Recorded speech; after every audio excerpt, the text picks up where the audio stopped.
Je m'appelle Anne-Sophie. Je suis née et j'ai grandi dans une famille de parents baptisés mais non pratiquants. Le 8 décembre 2019, je suis rentrée à Saint-Nizier alors en fête. J'ai rencontré François et Emmanuel. Et parce qu'un problème de santé me tourmentait, j'ai accepté qu'ils prient pour moi dans une prière fraternelle, moi au milieu d'eux. C'était une première. Pas tout à fait au hasard, leurs paroles sont venues toucher mon cœur et mes larmes ont beaucoup coulé. Avec appréhension et des questions de légitimité, le dimanche suivant, au dimanche autrement, c'est une autre étape que j'ai acceptée en recevant ma première bénédiction. Moi qui n'y connaissais rien, j'ai juste su dire « je veux guérir ». Mais cette bénédiction a été une expérience bouleversante dans ma chair et dans mon fort intérieur.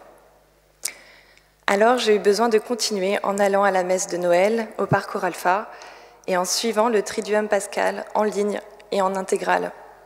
Alors pardon, mais pour moi, les messes en visio à domicile ont été une grâce, car je n'aurais jamais eu le courage de faire tous les allers-retours.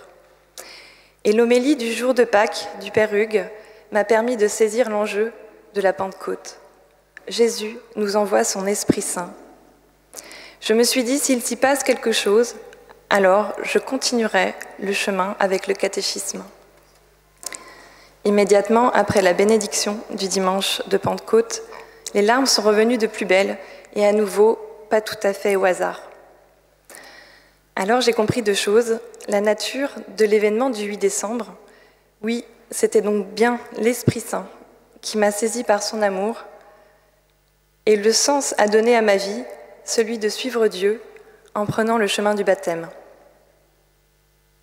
Depuis que Dieu est entré dans ma vie, il a libéré les larmes de mon cœur, il a fait fondre sa cage de fer. Il l'a renouvelé en un cœur libre et ouvert à la tendresse. Ces enseignements ont transformé en douceur le regard que je portais sur le monde et sur moi-même.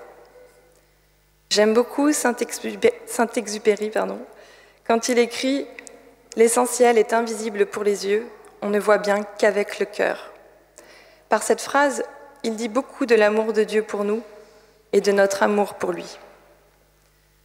La plus grande joie que Dieu me donne par ce regard transformé, c'est de savoir le reconnaître, car il est vivant, il est là, il est dans l'audible et le visible de la vie, dans les paroles des uns et dans les actes des autres.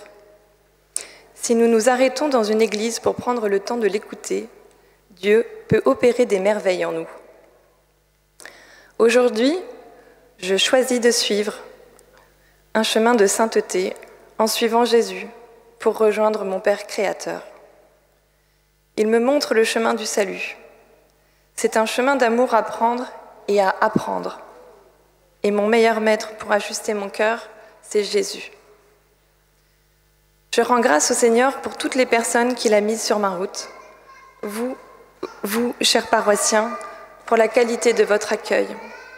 Mon parrain et ma marraine pour notre rencontre bénie. Et vous, nos prêtres, Père Charles, Père Pierre-André et Père Nathanaël, pour la finesse de vos homélies. Enfin, quelques-uns d'entre vous le savent, aujourd'hui, 4 avril, j'ai 38 ans. Moi qui ne sais jamais ce que je veux pour mon anniversaire, eh bien l'an dernier, vous m'auriez demandé « Demande tout ce que tu veux ». Je n'aurais jamais pensé à Dieu, mais lui a pensé à moi. Quelle grâce immense! Car aujourd'hui, à 38 ans, me voilà bientôt immergée parmi vous. Amen.